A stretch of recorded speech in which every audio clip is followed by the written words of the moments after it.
Hello guys, welcome back to our channel. और आज का जो टॉपिक है बॉन्ड से रिलेटेड है। अगर आपके साथ कोई भी स्कैम हुआ है, अक्सर अभी ज़्यादा जो स्कैम हो रहा है टेलीग्राम प्रीपेड टास्क स्कैम हो रहा है, तो इस स्कैम से रिलेटेड बहुत से ऐसे केस मेरे पास आते हैं। मतलब डेली के अगर देखा जाए तो 10 से 20 कॉल और मैसेजेस मुझे आते हैं। तो सोचिए, जो हमारा साइबर हेल्पलाइन नंबर है 1930, जो गवर्नमेंट द्वारा ये ऑर्गेनाइजेशन जो है, तो सोचिए उनके पास ऐसे कैसे कितने सारे केस और मैसेजेस जाते होंगे। तो इससे तो देखिए, होता ऐसा है कि जब आपके साथ स्कैम हो गया, मतलब कि आपके द्वारा अमाउंट जो है उनके पास चला गया और आप कंप्लेन करते हो 1930 पे, तो आपको एक स्पेशल एक्नॉलेजमेंट नंबर मिलता है और आगे आपको बोला जाता है क्योंकि जो 1930 है वो राष्ट्रीय हेल्पलाइन नंबर है। तो राष्ट्रीय हेल्पलाइन नंबर जब आप कंप्लेन करते हो तो आपका जो केस है आपके सिटी में, यानी कि आपके शहर में जो ना आपके नज़दीकी जो साइबर्स पुलिस वाले हैं, उनको ये केस सौंप दिया जाता है।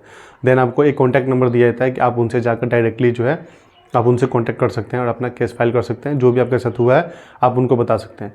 बट होता है ऐसा है कि जब आप साइबर पुलिस वालों के पास जाते हो तो आपके साथ बहुत ही रूडली बिहेव किया जाता है और यहाँ तक कि आपको ऐसा बोल दिया जाता है कि आपके द्वारा पैसे जो है उनके अकाउंट में गए हैं। और ये बात सही भी है, अगर आपके द्वारा किसी के अकाउंट में पैसे गए हैं और आपने थोड़े बहुत अकाउंट से पैसे लिए भी अपने अकाउंट में, तो भी एक स्कैम माना जाता है। तो आपके साथ बहुत पैसों का डिमांड किया जाएगा साइबर्स वालों की तरफ से।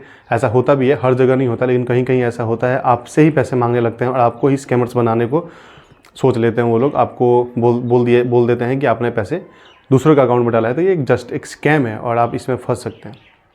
तो हमेशा जब ऐसा भी कोई भी प्रोसेस होता है, ऐसा कोई भी घटना आपके साथ घटता है, तो आपको कुछ ना करके डायरेक्ट कोर्ट जाना है और कोर्ट जाकर वहाँ पर एक लॉयर हायर करना है। सरकारी रेट में आप लॉयर हायर कर सकते हैं। वहाँ पर एक एप्लीकेशन आपको जो है मेंशन करना है, जो आपके साथ घटना घटा है, लिखित एक एप्लीकेशन दीजिए। आपके साथ जितने भी ट्रांजैक्शन हुए, ट्रांजैक्शन आईडी का वहाँ पर स्क्रीनशॉट लगाइए, आधार कार्ड लगाइए और एक डॉक्यूमेंट फाइल करने के बाद आप उसको जज के पास भेजिए। और जज के पास जाएंगे तो वहाँ पर आपको बॉन्ड भरना पड़ता है और ये जो बॉन्ड है ये अमाउंट के हिसाब से भरना पड़ता है। जितना आपका बड़ा अमाउंट होगा, ठीक है, वैसे वैसे बॉन्ड है 500 रुपये के हिसाब से भरता जाएगा, या फिर सरकारी रेट के हिसाब से बॉन्ड का जो है रेट कुछ अलग भी हो सकता है। आप वहाँ जाकर डायरेक्टली पता कर सकते हैं। तो क्या सवाल ये उठता है कि अगर हम बॉन्ड भर दें तो बॉन्ड भरने के बाद जब कोर्ट कार्रवाई के लिए आगे उनको बोलता है, पुलिस वालों को या फिर बैंक वालों को, कि आगे आप कार्रवाई करो, तो क्या पैसे मिलते हैं? ये भी असंभव है। कोर्ट के इंटरफेयर के बाद पैसे मिलने के संभावना जो है बहुत ज़्यादा बढ़ जाता है। बट अगर साइबर पुलिस और बैंक इस पर अमल करे, तो अगर साइबर पुलिस और बैंक इस पर आगे कार्रवाई करने को सोचे, तो आपका जो है अमाउंट मिल सकता है। वो भी कौन सा अमाउंट मिलेगा वो मैं आप लोगों को बताऊँगा। जैसे आप किसी भी अकाउंट में पैसे डाल दिए, तो उस अकाउंट में पैसे डालने के बाद जो अमाउंट आपका होल्ड होता जाएगा, यानी कि अगर जिस अकाउंट में आप पैसे डाले हैं उस अकाउंट में अभी भी स्कैमर्स के अकाउंट में पैसे मौजूद हैं, तो वो अमाउंट होल्ड हो जाएगा और कोर्ट के अप्रूवल से उसको आप अनहोल्ड करके अपने अकाउंट में ले सकते हैं। अगर तो वो स्कैमर्स उस अमाउंट को अपने अकाउंट से निकाल लिया होगा तो पैसे नहीं मिल सकते, अकाउंट होल्ड है। अगर इन फ्यूचर कोई भी ट्रांजैक्शन उस अकाउंट में होता है तो वो जो पैसे हैं आपको डायरेक्टली मिल सकते हैं, और अगर निकाल लिया होगा तो नहीं मिल पाएगा। लेकिन यहाँ पर एक सिचुएशन और क्रिएट होता है। ये सिचुएशन ये है कि इतना कुछ होने के बाद भी आप देखेंगे कि मल्टीपल्स जो अकाउंट हैं वो यूज करते हैं। तो अगर मल्टीपल्स अकाउंट यूज़ करते हैं तो ये जाहिर सी बात है, ये जो अकाउंट है उनका नहीं होता है। ये अकाउंट जो है लीज पे या रेंट पे आम इंसान जो सीधे साधे लोग हैं उनसे लेते हैं, बदले में कुछ पैसे उनको पे किया जाता है। तो क्या गवर्नमेंट को इसके ऊपर कदम नहीं उठाना चाहिए? अब जो इंडियन गवर्नमेंट है उसको सबसे पहले जो ये जो बैंक अकाउंट रेंट पे जो लीज पे लोग देते हैं, इस पर सख्त कार्रवाई करनी चाहिए। और दूसरा चीज़ ये है, अगर किसी के साथ कोई स्कैम होता है, चाहे वो किसी भी तरह का स्कैम हो, तो अगर कोर्ट का अप्रूवल जाता है साइबर पुलिस या बैंक के पास, तो बैंक उस अकाउंट को ट्रेस कर सकता है।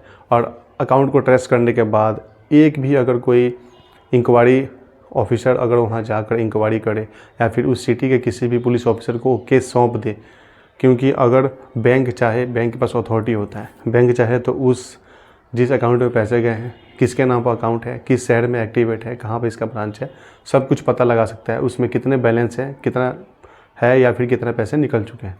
तो बैंक के पास से अप्रूवल है। बट अगर बैंक अच्छे से वर्क करे with the help of police, तो ये बहुत ही आसान होगा और हम पैसे ही नहीं, बल्कि उस पर्टिकुलर जो इंसान जो स्कैम किया है हम उसको भी पकड़ सकते हैं।